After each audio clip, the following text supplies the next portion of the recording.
The Caligula Effect first released in 2016, and in my opinion, the game had pure potential that wasn't necessarily exploited to its fullest. When the Caligula Effect 2 was announced earlier this year, I was pumped because I felt it had the chance to become what the first styler was supposed to be. Today, I am finally taking an in-depth look at the sequel to Caligula Effect. A review copy was provided by Nippon Ichi Software America. This review is for the Nintendo Switch version of the game, but I will also show a couple of PlayStation 5 scenes as well that will be identified on screen, so you can choose which version is the best for you. Before I get right into the swing of things, I just want to mention that I will be talking about the first game quite a bit, and also will be going over the obvious question, do you need to play Caligula 1 to enjoy the sequel? Well, actually, let's start with just that. Do you absolutely need to complete Caligula 1 to enjoy the sequel? Do you need to be aware of the story of Caligula 1 to enjoy the number 2? And to this question, I have to say no. The first Caligula game is to Caligula 2 what previous Dragon Quest entries are to Dragon Quest 11. In Caligula 2, there is some references to its predecessor, but they are insignificant for the most part, and when they are important elements like plot points, the game explains it to the player. I reviewed the first game on the channel. I am mostly mixed on it, still think it's worth playing, so I suggest you give this review a watch. The link is in the description below, and then you can decide for yourself. That being said, Caligula 2 is a perfectly fine entry point in the series, and I'm going to explain why. In terms of story, Caligula 2 is extremely unique. The whole game is voice acted in Japanese with no English dub options. After having some strange dreams, you're approached by a strange figure called X. After a long discussion with this X person, you get the explanation behind your weird dreams and feelings that you keep having recently.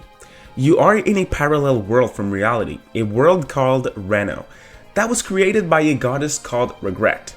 This world was created so that everyone could live in happiness away from their awful real lives in the real world. Regret is assisted by a group of musicians, and this group share a common goal of making sure, through their music, that they keep the peace and, most importantly, the secret of Reno from every living person in this world.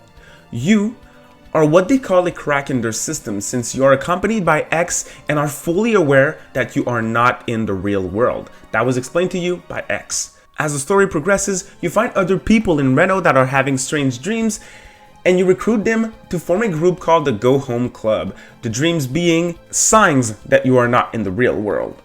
The group's name speaks for its goal, as you are all aiming to defeat the musicians to go back home, the Go Home Club, back to the real world. This story may seem a little bit strange at first, but it works just fine. The first 10 hours or so of the game are interesting enough to keep the player engaged, but you gotta believe me that once you hit that 10-hour mark, things are getting extremely interesting in terms of story. The game has a very clear playing structure that reminds me of the Neo Persona games. You have some free time to travel around school and the city. In that time, you recruit other people in the Go Home Club, you live your student life, you complete side quests or some type of social links, and a lot more. After that free period, you start chasing after a musician. For that, you travel around large and varied environments.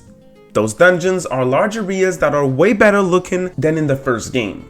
Instead of bland colors and boring designs, Caligula 2's dungeons are all different from one another, colors and tones are popping out, and most importantly, these dungeons are fun to explore. Climb on certain objects, destroy rifts to increase your voltage level, which will then help in battle, open chests, and a lot more. That's all elements of things that you can do in the dungeons.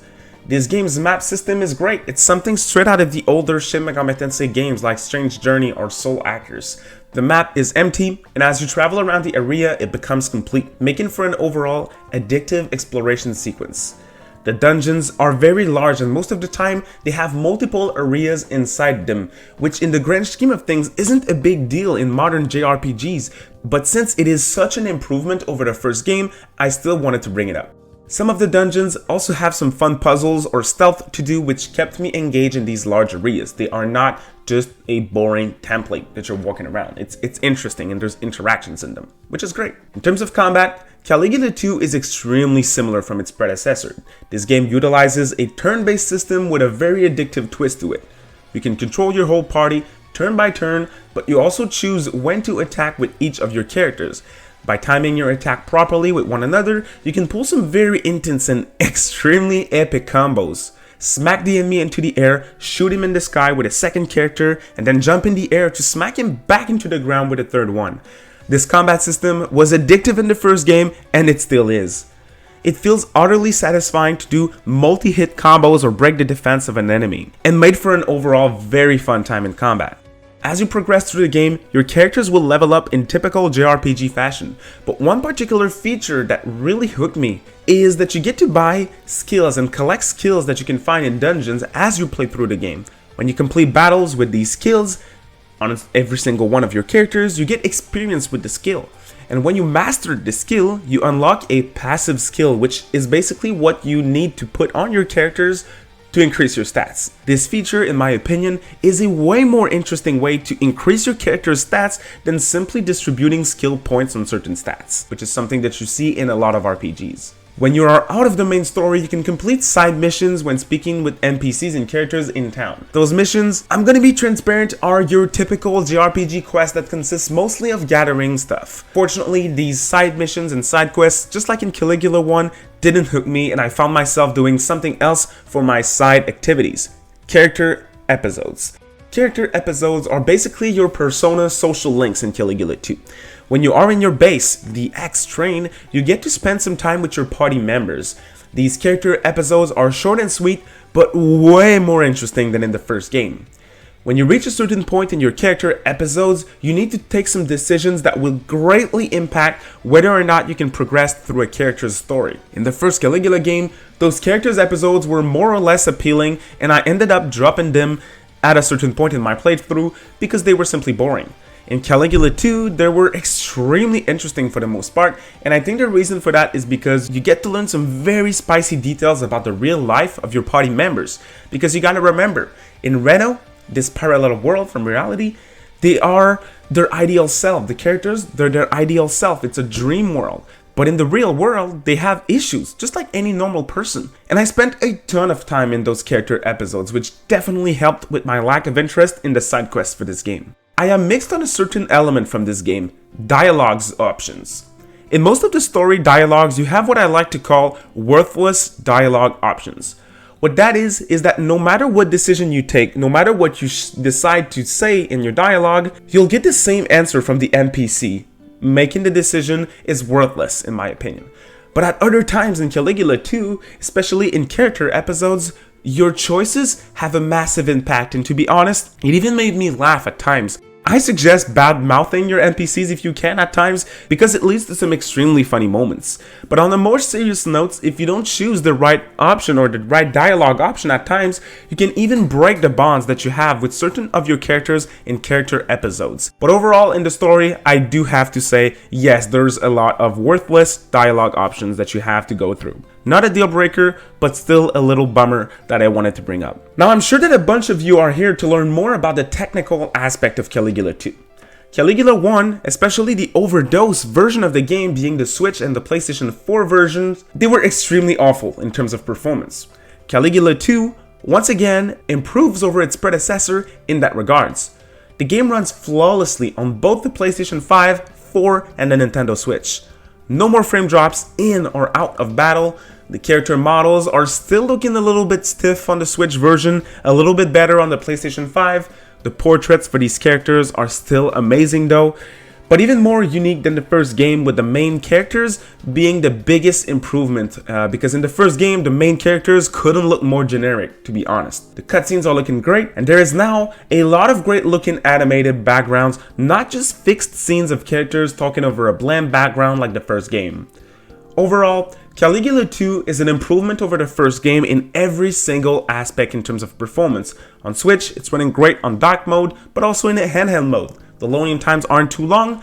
On the PlayStation 5, same thing, it runs super great, but there's basically no loading times, so it's even better. So you just gotta choose portably or not. That's what you have to do with Caligula 2, but both versions are great from what I experienced. The awesome story and fantastic combat system is all played while listening to a top tier soundtrack. Caligula 1 was freaking amazing in terms of music. Caligula 2 has an even better soundtrack.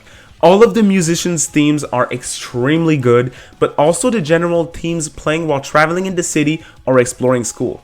This soundtrack gets a triple F grade from me. Fresh, fitting, and fire. It has to be one of the best soundtracks of the year. Overall, I'm extremely happy to report and to say that Caligula Effect 2 is one of the best JRPGs that I have played this year. It exceeded my expectations in every aspect since it is a massive improvement from start to finish from its predecessor. I was expecting Caligula 1 a little bit better, but it is actually Caligula 1 perfected. Not a perfect game, but it perfected every flaw that the first game had. So if there is a third game at some point, I think it can stand amongst the greats for sure. If you have some time to spare while waiting for your next big thing, whether it's Shin Megami Tensei 5 or the next big Persona game, Caligula 2 is your JRPG gem of the year. Thank you very much to NIS America for providing us with a review copy for us to review the game for you guys. Thank you all so much for watching this review as well. I hope you enjoyed it. If you did, a quick thumbs up takes a second and it really helps people find the show. And if you're new to my channel, my name is David. I cover mostly news in terms of Atlas, Shin Megami Tensei, Persona, but I do like to talk about other JRPGs, especially niche stuff. I'm looking forward to playing another NIS game which is coming out in 2022, Monark, and I recently made a video about my demo impressions of the game. Please check that out. Thank you for watching, and we'll see you in the next one. Bye.